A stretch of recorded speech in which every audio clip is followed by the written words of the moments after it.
मेहुल, ये क्या हाल कर दिया अम्मा का तुमने और तुम्हारी पत्नी ने मिलकर। कैसी अजीब सी लग रही है अम्मा आज।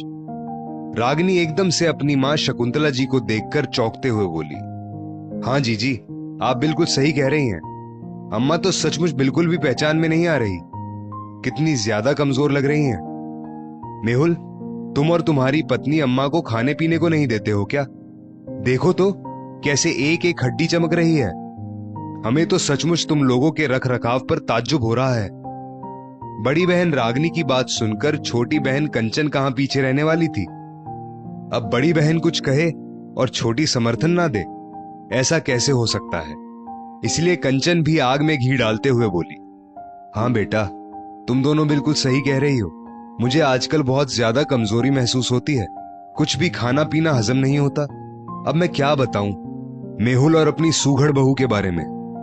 ज्यादा कुछ कहो तो ये लोग समझते हैं कि मैं इन लोगों की बुराई कर रही हूं। अब तुम दोनों 2-4 दिन मेरे साथ रहोगी तो मुझे अच्छा लगेगा। शकुंतला जी भी अपनी बेटियों की हां में हां मिलाते हुए बोली, जबकि वो जानती थी कि ऐसा कुछ भी नहीं है।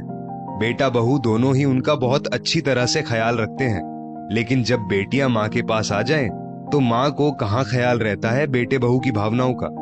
उसको तो बस अपनी बेटियों की ही बात समझ में आती है। दीदी, ऐसा करिए, पहले आप दोनों लोग थोड़ा आराम से बैठ जाइए और पानी वानी पी लीजिए, फिर जो इच्छा हो वो कह लीजिएगा। मैं अभी दुकान जा रहा हूं, वो भी खुली पड़ी है। रात को आकर इत्मीनान से बात करूंगा। मेहुल ने अपनी दोनों बड़ी बहनों से शांत स्वर में कहा।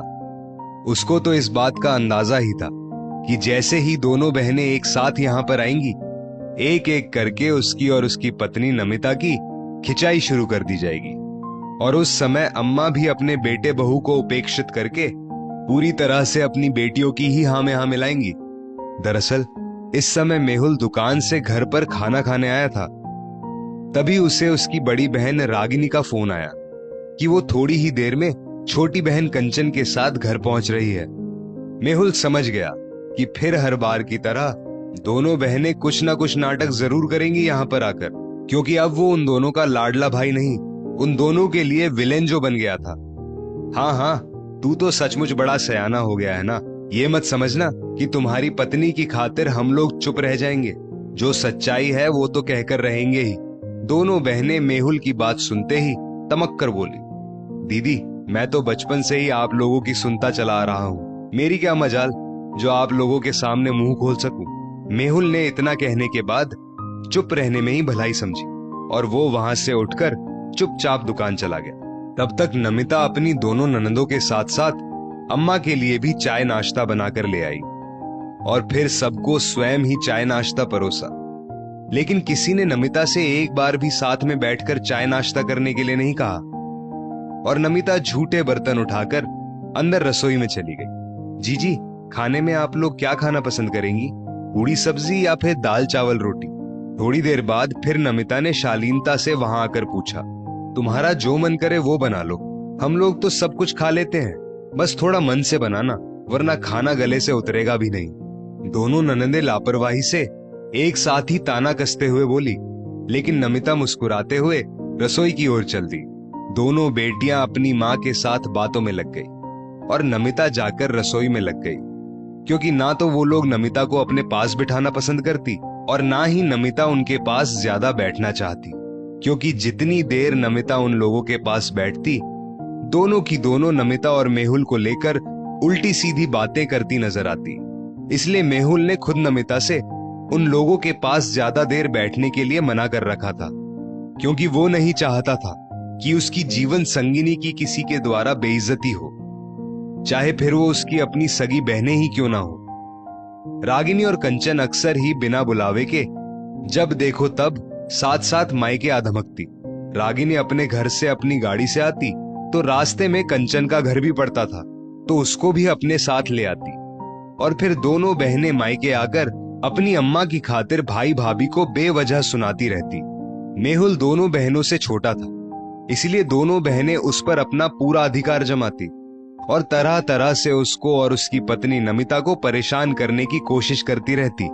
दरअसल मेहुल ने नमिता से शादी करने की जिद जो ठान ली थी। दोनों बहनें चाहती थी कि मेहुल उन दोनों की ही पसंद की धनवान लड़की से शादी करे, जिससे उन लोगों को भी खूब मालताल मिले। लेकिन मेहुल को तो शांत और सरल स्वभाव की नमिता बहुत ज्यादा अच्छी लगी और उसका मानना था कि नमिता बहुत अच्छी तरह से उसकी जिंदगी में कदम से कदम मिलाकर चल सकती है। बस इसलिए उसने अमीर परिवार के रिश्ते नकार कर मध्यम वर्गीय परिवार की नमिता से शादी करने की ठान ली। बस इसी वजह से मेहुल और नमिता दोनों बहनों की चिढ़ का कारण बन गए, क्योंकि नमिता के मायके से सिर्फ जरूरत भर का ही सामान आया था। अब तो जब भी दोनों बहनें मायके आती, मेहुल और नमिता के कामों में और अम्मा की देखभाल में नुक्ताचीनी करती रहती। और जो अम्मा कभी बेवजह नमिता को कुछ नहीं कहती, वो भी बेटियों के आने पर बदल जाती और बेटियों की बुराइयों में शामिल हो जाती। अब बताइए दीदी, क्या कह रही थी आप लोग? बिल्कुल भली चंगी तो है अम्मा, बल्कि बहू की सेवा से उनका चेहरा और भी ज्यादा खिल गया है। रात को जब मेहुल दुकान से वापस आया तो दोनों बहनों के पास बैठते हुए बोला, तो क्या हम लोग झूठ बोल रहे हैं? अब आप ही देख लो अम्मा, आपका लाडला हम दोनों पर झूठ बोलने का इल्जाम लगा रहा है, रागिनी ने चिनकते हुए कहा। और क्या मेहुल, हम लोग सब समझते हैं। अब तो तुम अपनी पत्नी के आगे अम्मा को तो छोड़ ही दो, हम लोगों की भी परवाह नहीं करते। कहां हम लोगों के आगे पीछे नाचा करते थे। हाँ भाई, अब पत्नी ज्यादा प्यारी हो गई। कंचन भी चिढ़ते हुए बोली, दीदी अब अम्मा भले ही आप लोगों के सामने झूठ बोल जाए, लेकिन हकीकत यह है कि नमिता अम्मा का पूरा पूरा ख्याल रखती है। ना चाहो तो अम्मा से खुद पूछ लो। मेहुल ने शकुंतला जी का मुंह ताकते हुए कहा। अब ख्याल क्या रखती है, रोटी पानी ही तो देती है बस, और कौन सा पहाड़ तोड़ देती है। ये तो घर का काम निपटा ले, वही बहुत है। बेटियों के आ जाने पर शकुंतला जी भी उन लोगों की ही बोली बोलने लगती। तो फिर ठीक है दीदी, थोड़े थोड़े दिनों के लिए आप दोनों लोग अम्मा को अपने साथ अपने घर ले जाओ।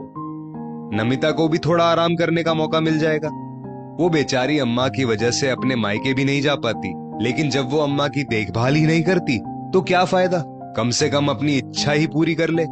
अम्मा ऐसा करो, आप थोड़े दिनों के लिए दोनों दीदी लोगों के साथ चली जाओ। थोड़े थोड़े दिन दोनों बेटियों के पास रहना, जब मन उब जाए तब फोन कर देना, मैं लेने आ जाऊंगा।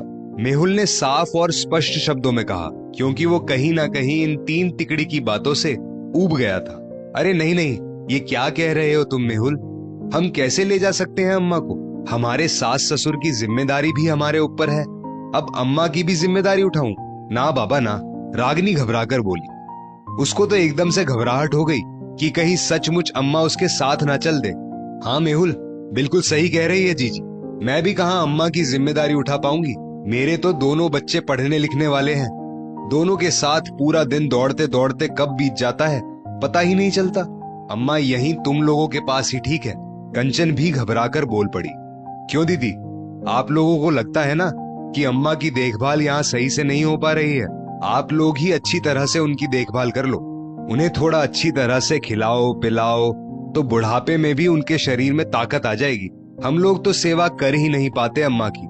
मेहुल ने मन ही मन अपनी चाल पर खुश होते हुए कहा। अरे अरे घबराओ मत तुम दोनों, मैं तुम दोनों के साथ जाऊंगी भी नहीं, क्योंकि मेरी बहू सचमुच बहुत अच्छी है, मेरी पूरे तन मन से सेवा करती है। वो तो मैं तुम लोगों के बहकावे में आकर उसको बेमतलब सुनाने लग जाती हूँ, वरना वो तो मेरी देखभाल में कोई कोर कसर बाकी नहीं रखती। और हाँ, आज के बाद जब भी यहाँ आना, मेरे बेटे बहू के बारे में मेरे कान बिल्कुल भी मत भरना। मेरी बहू लाखों नहीं बल्कि करोड़ों में एक है। अब मैं कान की कच्ची बिल्कुल भी नहीं बनूंगी, और तुम लोग भी सावधान हो जाओ, वरना मैं तुम लोगों को यहाँ आने से भी मना कर दूंगी। शकुंतला जी एकदम से भावुक होकर बोली। अम्मा, ये हुई ना बात, अब तो आपकी बहू के बारे में कोई भी उल्टा सीधा नहीं बोल सकता। मेहुल एकदम से उछलकर बोला। वहीं दूर रसोई में खड़ी नमिता अपने पति और सास की बातों को सुनकर मन ही मन मुस्कुरा रही थी।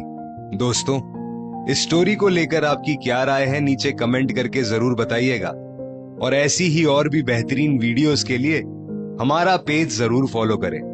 धन्यवाद।